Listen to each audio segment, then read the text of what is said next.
A public hearing is a statutory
So I think we'll get going. We'll call the regular meeting of Township Council for the purposes of a public hearing for Monday, January 29th to order. Of course, I would, where is it here?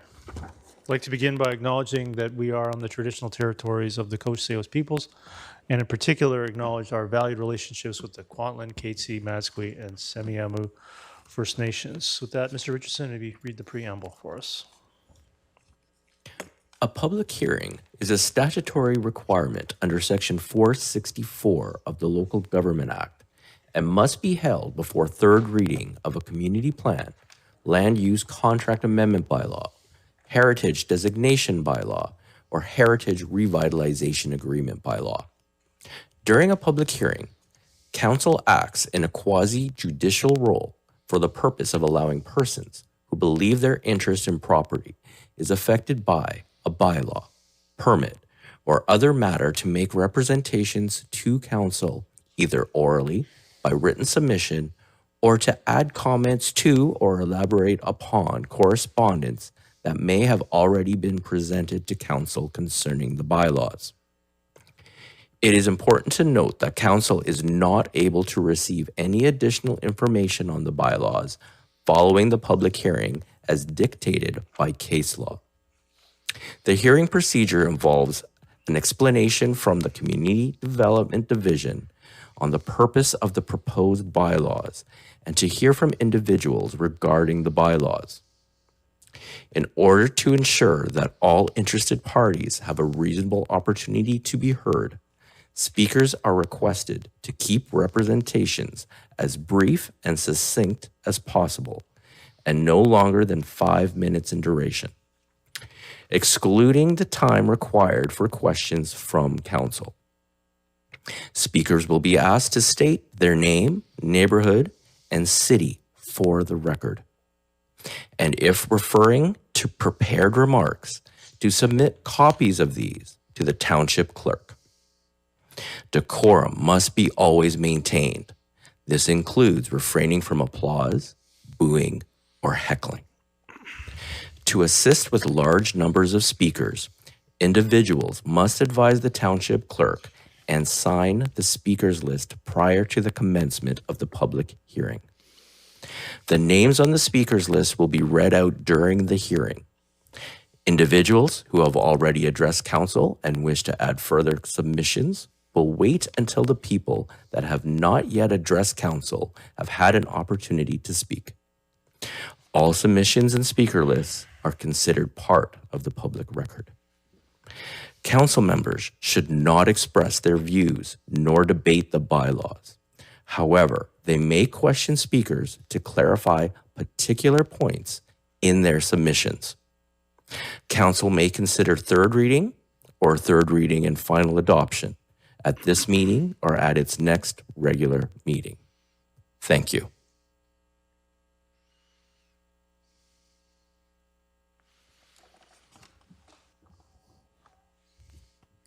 That can get a motion to adopt the agenda A1. Moved by Councillor Rent, seconded by Councillor Pratt. Any discussion on the agenda? Seeing none, call the question on A1.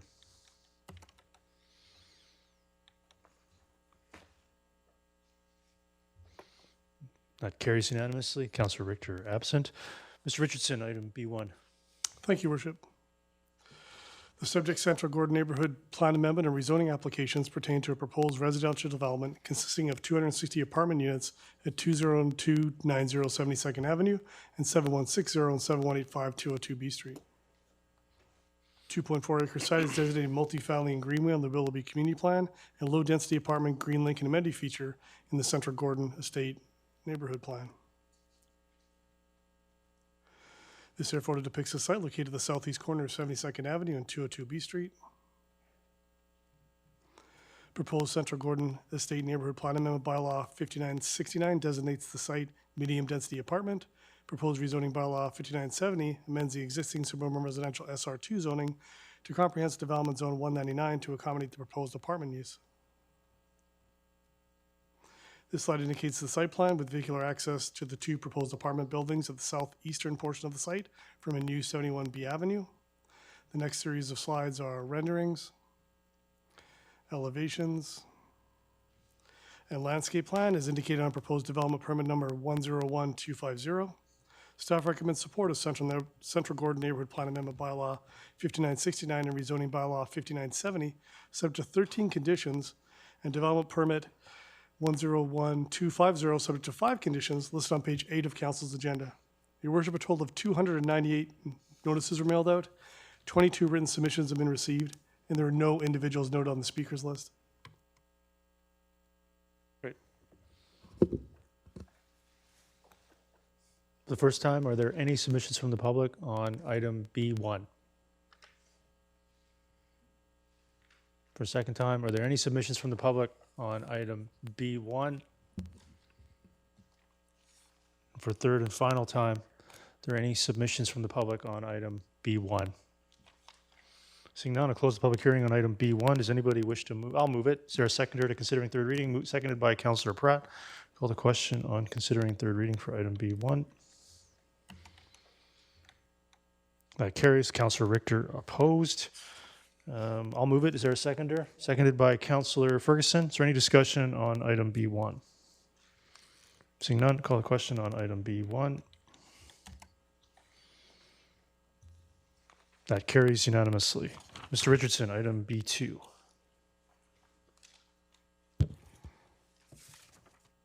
Thank you, Worship. The subject Carville Neighborhood Plan Amendment and rezoning applications pertain to a proposed residential development consisting of 273 apartment units at 20117 84th Avenue. The 2.3 acre site is designated Transit Village in the Willoughby Community Plan and medium density apartment in the Carville Neighborhood Plan. This air photo depicts the site located on the north side of 84th Avenue, east of 200th Street.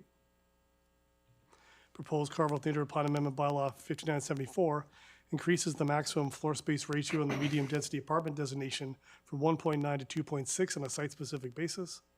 Proposed rezoning bylaw 5975 amends the existing suburban residential 2 zoning to comprehensive development zone 200 to accommodate the proposed apartment use. This slide indicates a site plan with vehicular access to the 2 proposed apartment buildings from 85th Avenue. And the next series of slides are renderings, elevations, and landscape plan is indicated on proposed development permit 101350. Staff recommends support of Carville Neighborhood Plan Amendment Bylaw 5974 and rezoning Bylaw 5975, subject to 12 conditions, and development permit 101350, subject to 5 conditions listed on page 8 of council's agenda. Your worship, a total of 1,494 notices were mailed out. No written submissions have been received, and there are no individuals noted on the speakers list. Thank you. For the first time, are there any submissions from the public on item B2? For a second time, are there any submissions from the public on item B2? And for a third and final time, are there any submissions from the public on item B2? Seeing none, I'll close the public hearing on item B2. I'll move consideration of third reading, seconded by Councillor Rent. Call the question on considering third reading for B2. That carries with Councillor Richter opposed. I'll move third reading. Is there a seconder? Seconded by Councillor Rent. Is there any discussion on item B2? Oh, Councillor Van Popta, go ahead.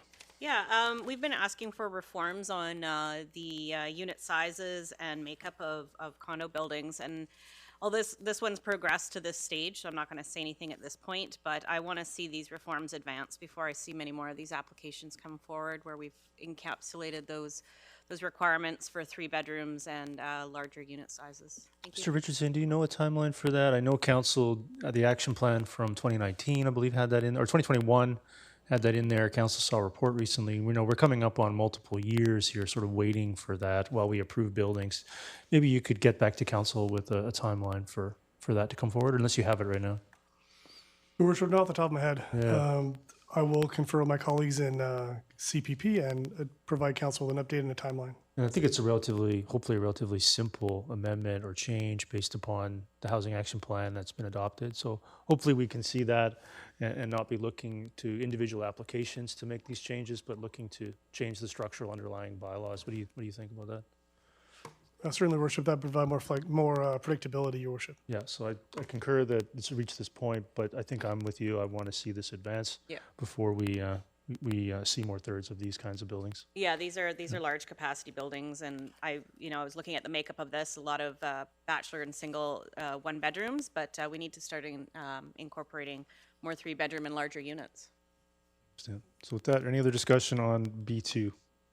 Seeing none, call the question on B2. That carries unanimously. Get a motion to terminate?